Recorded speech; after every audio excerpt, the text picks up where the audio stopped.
हाय दोस्तों, मैं मंगला प्रसाद निषाद आपका हमारे YouTube channel MPN online study पर स्वागत है। तो साथियों, आज हम जिस टॉपिक के बारे में बात करेंगे उस टॉपिक का नाम है गेज एवं सूक्ष्ममापी यंत्र। जी हाँ, गेज एवं सूक्ष्ममापी यंत्र के बारे में बात करेंगे। इसके पहले जो है हम एक फर्स्ट पार्ट के बारे में बात कर चुके थे, तो आज हम सेकंड पार्ट के बारे में बात करेंगे।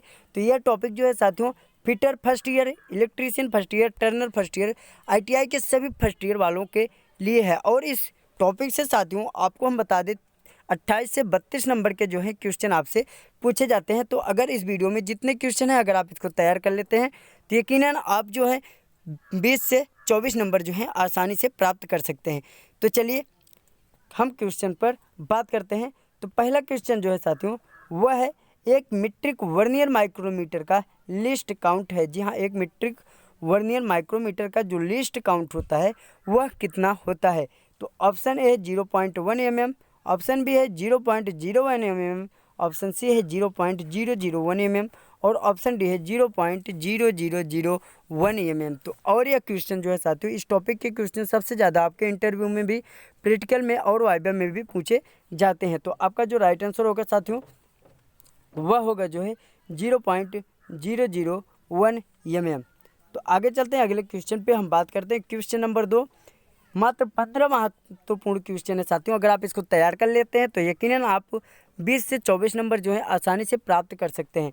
तो अगला क्वेश्चन है मीट्रिक माइक्रोमीटर में एक थिम्बल स्केल भाग का मूल्य निम्न होता है। जी हाँ, वर्नियर माइक्रोमीटर के जो है एक थिम्बल स्केल भाग का जो मूल्य होता है वो निम्न कितना होता है, जिसे हम अल्पतमांक के नाम से जानते हैं। तो ऑप्शन ए है 1 mm, ऑप्शन बी है 0.4 mm, ऑप्शन सी है 0.02 mm और ऑप्शन डी है 0.01 mm। तो आपका जो राइट आंसर होगा साथियों वह होगा आपका 0.01 mm। तो आगे चलते हैं, हम अगले क्वेश्चन पे बात करते हैं। क्वेश्चन नंबर 3 माइक्रोमीटर किस सिद्धांत पर आधारित है, या माइक्रोमीटर जो है किस सिद्धांत पर कार्य करता है। यह क्वेश्चन जो है साथियों सबसे ज़्यादा पूछा जाता है वाइवा में और इंटरव्यू में भी। तो ऑप्शन ए है साथियों गियर के अनुपात पर, बी है रैक और पिनियन के अनुपात पर, सी है 2 स्केलों के अंतर पर और डी है नट और बोल्ट के आधार पर। तो साथियों माइक्रोमीटर जो है वह किस आधार पर कार्य करता है, किस सिद्धांत पर। तो डी जो है आपका राइट आंसर है, नट और बोल्ट के सिद्धांत पर कार्य करता है। तो आगे चलते हैं साथियों, अगले क्वेश्चन पे बात करते हैं। मीट्रिक माइक्रोमीटर रेंज में मिलते हैं। जी हाँ, मीट्रिक माइक्रोमीटर जो होते हैं साथियों वो किस रेंज में मिलते हैं। ऑप्शन है 25 mm, ऑप्शन बी है 50 mm, ऑप्शन सी है 75 mm और ऑप्शन डी है 5 mm।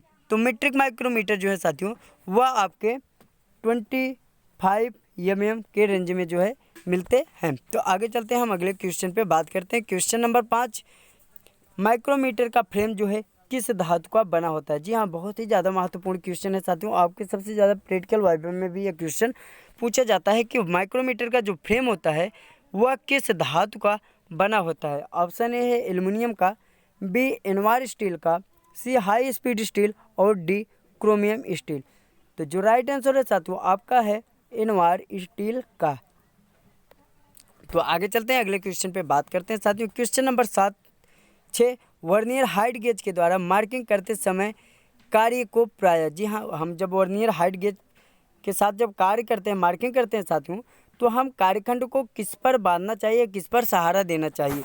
तो ऑप्शन ए है आपका एंगल प्लेट के द्वारा आश्रय देना चाहिए, बी है किसी अन्य वर्क पीस के द्वारा आश्रय देना चाहिए, सी है एक हाथ द्वारा पकड़ना चाहिए और ऑप्शन डी है बिना आश्रय के पकड़ना चाहिए। तो आपका जो राइट आंसर होगा साथियों वह होगा, ये आपका होगा एंगल प्लेट के द्वारा आश्रय देना चाहिए। जी हाँ, जब हम वर्नियर हाइट गेज के द्वारा मार्किंग करते हैं तो उस समय हमें जॉब को जो है साथियों एंगल प्लेट के द्वारा आश्रय देना चाहिए। तो यह क्वेश्चन जो है साथियों फिटर से लेके सभी ट्रेडों के लिए अनिवार्य है।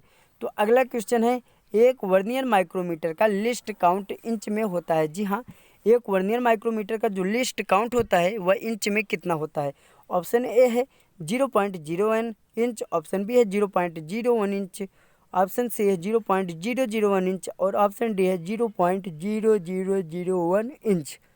तो आपका जो राइट आंसर होगा वह होगा साथियों डी 0.001 इंच जो है वर्नियर माइक्रोमीटर का लीस्ट काउंट इंच में होता है, अर्थात ब्रिटिश प्रणाली में होता है। तो चलते हैं 8वें क्वेश्चन पे बात करते हैं। 8वां क्वेश्चन है साथियों, थ्रेड के पिच डायमीटर को मापने के लिए प्रयोग किया जाता है। जी हाँ, थ्रेड के जो है पिच डायमीटर को मापने के लिए हम किसका प्रयोग करते हैं, किस यंत्र का प्रयोग करते हैं? तो ऑप्शन है आउटसाइड माइक्रोमीटर, बी है इनसाइड माइक्रोमीटर, डी है स्क्रू थ्रेड माइक्रोमीटर और ऑप्शन डी है ड्रिफ्ट माइक्रोमीटर। तो साथियों आपका जो राइट आंसर होगा वह होगा स्क्रू थ्रेड माइक्रोमीटर। जी हाँ, स्क्रू थ्रेड पिच के डायमीटर को मापने के लिए हम स्क्रू थ्रेड माइक्रोमीटर का जो है प्रयोग करते हैं। तो आगे चलते हैं साथियों, अगले क्वेश्चन पे बात करते हैं। क्वेश्चन नंबर 9, सामान्यतः किस माप का हाइट गेज अधिक प्रयोग में लाते हैं? जी, हम लोग जो है साधारण तौर पर किस नाप का जो है माइक्रोमीटर सबसे ज़्यादा प्रयोग में लाते हैं हाइट गेज को? ऑप्शन ए है 50 mm, बी है 100 mm, सी है 300 mm और डी है 50 mm। तो आपका जो राइट आंसर होगा साथियों वह होगा सी 300 mm। हम आमतौर पर जो है साथियों जो हाइट गेज प्रयोग करते हैं वह 300 mm का होता है। तो आगे चलते हैं, अगले क्वेश्चन पे बात करते हैं। डायल परीक्षण सूचक किस सिद्धांत पर कार्य करता है? जी हाँ, जो डायल परीक्षण सूचक होता है वह किस सिद्धांत पर कार्य करता है?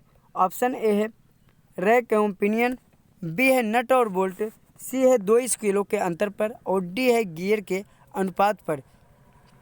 तो आपका जो राइट आंसर होगा साथियों वह होगा आपका रैक एवं पिनियन के सिद्धांत पर। जी हाँ, डायल परीक्षण जो है हम रैक और पिनियन के सिद्धांत पर कार्य करता है। तो आगे चलते हैं, हम अगले क्वेश्चन पे बात करते हैं। अगर आपको किसी भी प्रकार से दिक्कत हो आपके टॉपिक में तो आप कमेंट बॉक्स में ज़रूर अपना क्वेश्चन छोड़ेंगे। अगला क्वेश्चन है साथियों, प्रकाशीय कंपेरेट गेज का कार्य करता है। जी हाँ, जो प्रकाशीय कंपेरेट गेज होता है वह किस पर कार्य करता है? ऑप्शन है प्रकाश किरणों के अपवर्तन के सिद्धांत पर, बी है नट और बोल्ट के सिद्धांत पर, सी है इलेक्ट्रॉनिक डिवाइस के द्वारा बड़ा करके और ऑप्शन डी है छोटे अंतर को लैस द्वारा बड़ा करके। तो आपका जो राइट आंसर होगा साथियों वह होगा ये प्रकाश किरणों के अपवर्तन के सिद्धांत पर जो है प्रकाशीय कंपोरेट गेज जो है कार्य करता है। तो आगे चलते हैं, हम अगले क्वेश्चन पर बात करते हैं। अगला क्वेश्चन है, निम्न में से कौन सा गेज बड़ी बाध्य डायमीटर की जांच को करने के लिए प्रयोग में लाया जाता है? तो ऑप्शन ए है आपका स्नैप गेज, बी है स्मॉल होल गेज, सी है टेलोस्कोपिक गेज और डी है प्लग गेज। तो आपका जो राइट आंसर होगा साथियों वह होगा टेलीस्कोपिक गेज। जी, हम टेलीस्कोपिक गेज की सहायता से जो है हम बड़ी बाध्य डायमीटर की जो है जांच करने के लिए प्रयोग में लाते हैं। तो अगले क्वेश्चन पे चलते हैं साथियों। क्वेश्चन नंबर 13, वर्कशॉप में गेजों को किस मानक ताप पर रखा जाता है? जी हाँ, सबसे ज़्यादा महत्वपूर्ण क्वेश्चन है, वर्कशॉप में हम गेजों को जो है किस मानक तापमान पर रखते हैं? तो ऑप्शन ए है आपका 20 फ़ारेनहाइट, सी है 20 डिग्री सेंटीग्रेड, सी है 10 फ़ारेनहाइट और ऑप्शन डी है 10 डिग्री सेंटीग्रेड। तो राइट आंसर जो होगा साथियों वह आपका होगा बी 20 डिग्री सेंटीग्रेड पर। तो आगे चलते हैं, हम अगले क्वेश्चन पे बात करते हैं। क्वेश्चन नंबर 15 आपका, निम्न में से किस गेज का प्रयोग लेथ टूल को अलाइन करने के लिए किया जाता है? जी हाँ, किस गेज का हम प्रयोग जो है लेथ टूल को अलाइन करने में करते हैं? तो ऑप्शन ए है आपका ट्राई स्क्वायर गेज, बी है स्ट्रेट गेज, सी है सेंटर गेज और डी है थ्रेड गेज। तो आपका जो राइट आंसर होगा साथियों वह होगा सेंटर गेज। तो आगे चलते हैं, हम अगले क्वेश्चन पे बात करते हैं। क्वेश्चन नंबर 16 जो कि आखिरी क्वेश्चन है साथियों और बहुत ही ज़्यादा सबसे महत्वपूर्ण क्वेश्चन है। किसी वर्नियर कैलिपर द्वारा मापे गए न्यूनतम मान को कहते हैं? जी हाँ, हम किसी वर्नियर के द्वारा जो सबसे न्यूनतम सूक्ष्म माप लेते हैं उसको हम किस नाम से जानते हैं? ऑप्शन ए है लिस्ट काउंट, बी है जीरो रीडिंग, सी है मैन स्केल रीडिंग और ऑप्शन डी है इनमें से कोई नहीं। तो जो राइट आंसर होगा साथियों वह होगा ये आपका लिस्ट काउंट। जी हाँ, वर्नियर कैलिपर के द्वारा जो हम सबसे छोटी माप लेते हैं उसे हम लिस्ट काउंट के नाम अर्थात अल्पतमांक के नाम से जानते हैं। तो कैसे लगी आपको हमारी वीडियो आप कमेंट बॉक्स में ज़रूर बताएं। फिर से मिलते हैं हम आपको अगली वीडियो में साथियों, तब तक के लिए धन्यवाद, थैंक यू।